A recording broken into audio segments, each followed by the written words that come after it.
Hello! Welcome back to Karenliz TV. And as you can see, wala akong makeup because ito yung ating first episode ng 30-day product test.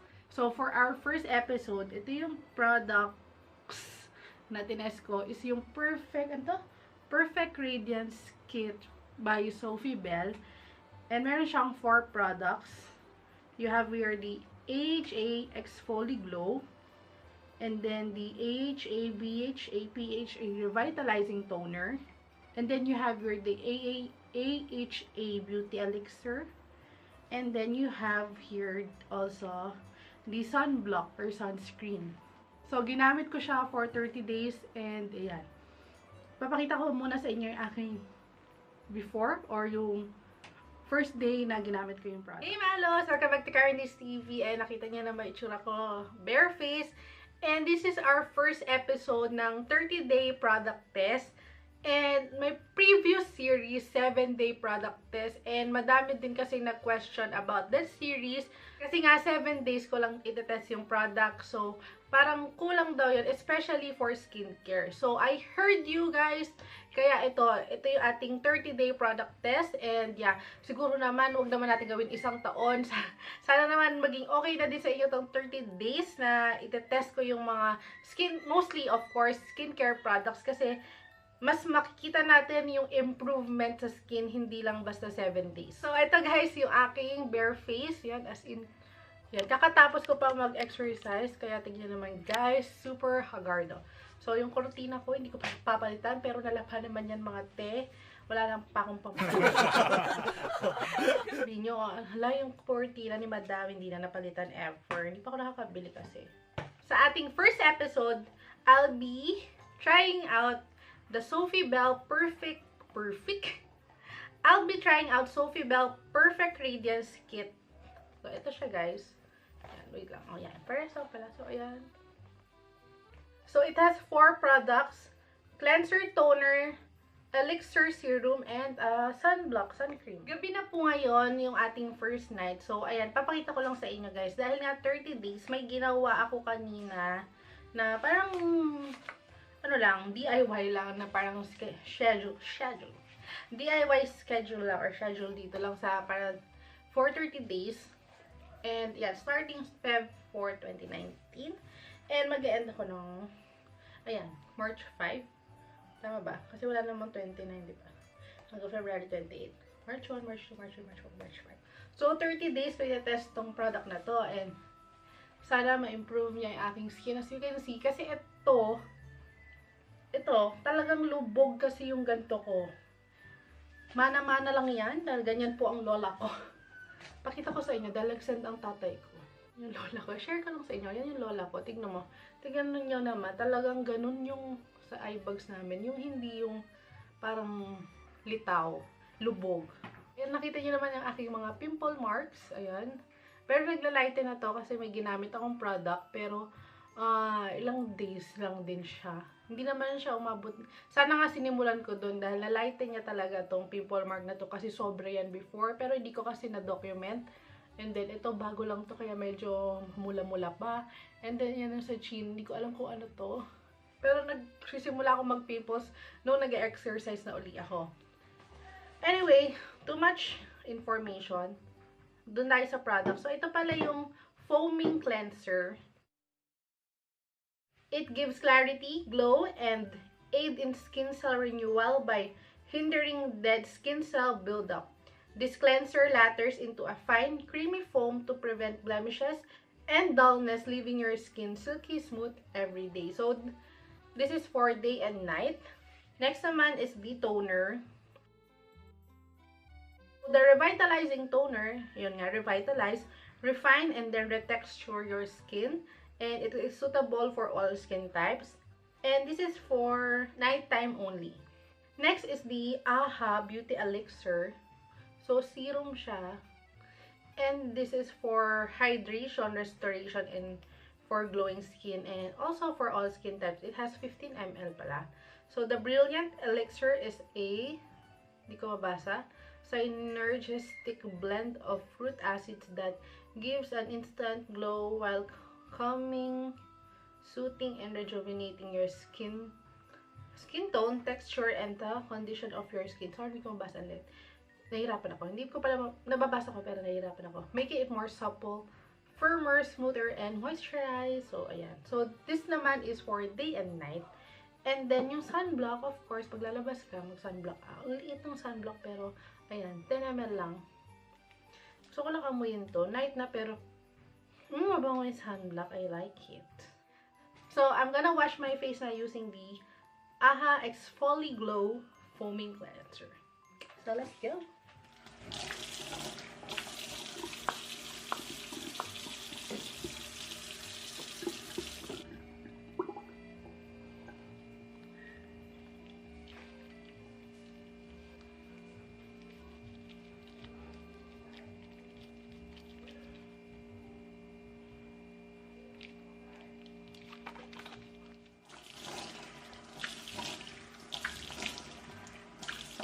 So, in fairness naman dito sa foaming cleanser, ayan, parang na-feel ko naman na na-refresh ako. And, so, as in, ang haggard ng buhok ko, no? So, di bali pag overall review, syempre maayos yung itsura ko doon. So, ayan. Syempre kasi skincare review, alam na mag-makeup ako. And, syempre para makita nyo na, this is so raw. Ito yung una nyo makita. Tapos yung end, sana maganda yung improvement. Yun, super na-refresh and parang na-tighten niya yung skin ko. Hindi ko ma-explain yung amoy niya. Pero pag naamoy ko siya, may kaamoy siya. Parang siyang candy. Yung R-Beauty at saka amoy ng tea tree and menthol, ayun, pinagsama-sama. Ganun siya. Mabango na, parang candy na masarap. So, of course, dahil tapos na, nighttime na, toner muna. Tapos after yung toner, yung elixir. So, gamitin natin yung toner. Yung toner amoy ano siya. Medyo may amoy alcohol. So, AHA, BHA, and PHA siya. Medyo may naharamdaman ako na sting dito sa part na to. So, definitely kung sensitive skin ka, dapat mag-skin test ka, patch test for 24 hours to 48 hours. Lalo na sensitive acne-prone skin. Ako kasi, kung ano-ano tinatry ko, matindi ako. Hindi ako nagpa-patch test talaga. Pasaway din ako. Pero thankfully, wala pa naman ako yung super breakout or parang, yung parang tawag dito, medyo mahapdi siya in fairness ha. Konting sting, pero hindi naman sobra. At dahil dyan, parang gusto ko nang gamitin agad tong elixir na serum. Basta kung sensitive skin ka yun, mag-patch test ka. So, I think okay na ang 2 to mga 3 drops dito. So, ayan. 1, 2.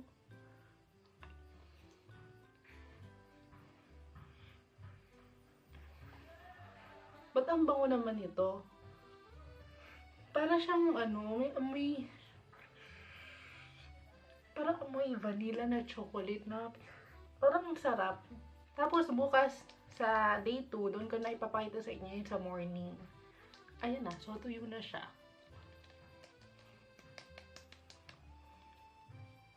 Ayan, may onting lagkit factor, pero ayan, you can see, very radiant na aking skin. So, I'm hoping for the best for these products. Beauty elixir, tapos walang toner sa morning.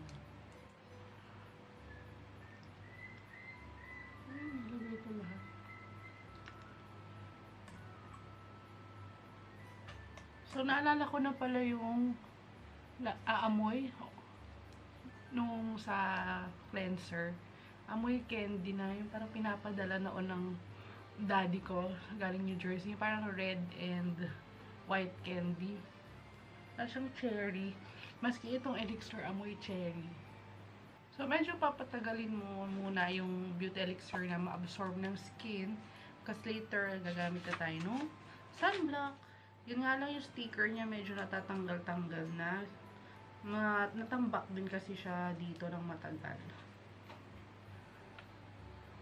Naamoy ko. Para siyang lotion, yung sunblock niya. Ganun yung parang consistency. And then yung amoy, halos pare-pare sila ng amoy.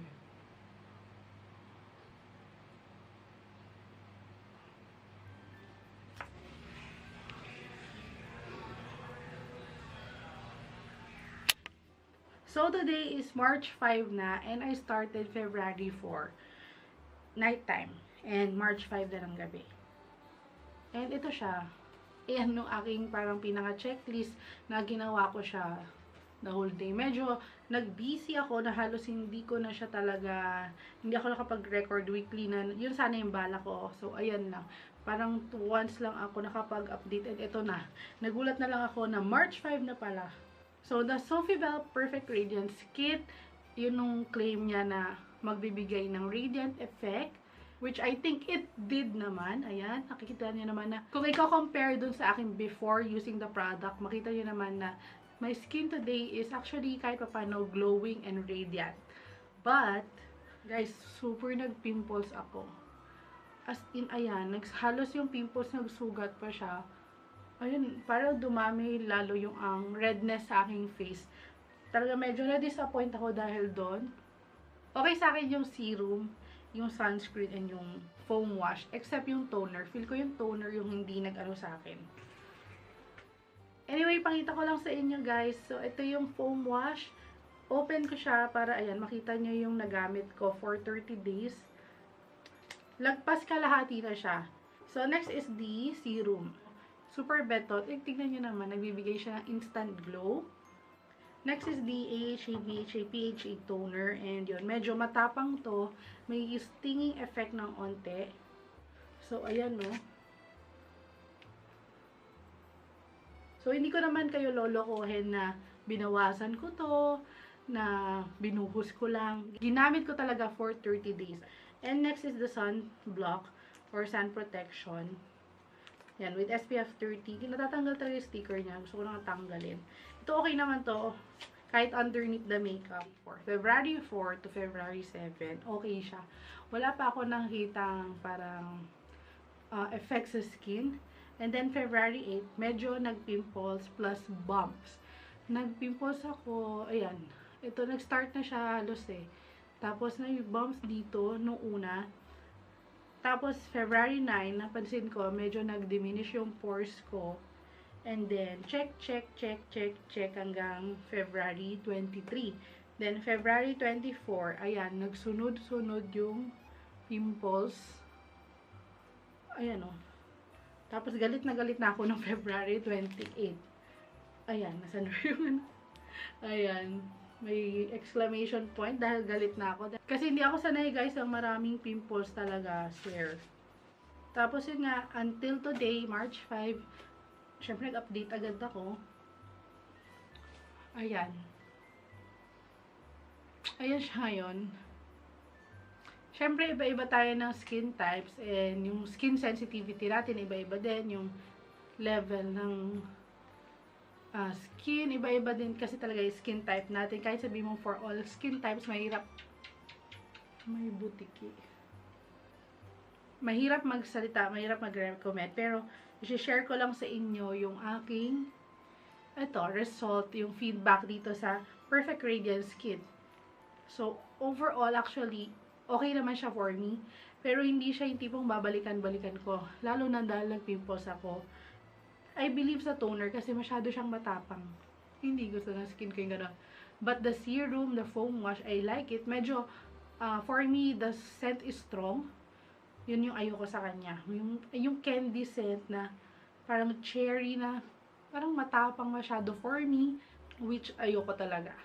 So, yun. Medyo nagko-kontra kasi yung amoy and then yung effect. Pero yung sa effect naman niya, nagustuhan ko yung foam wash and serum. And then yung sa sunblock naman, okay naman talaga siya for everyday. Kahit underneath the makeup pa.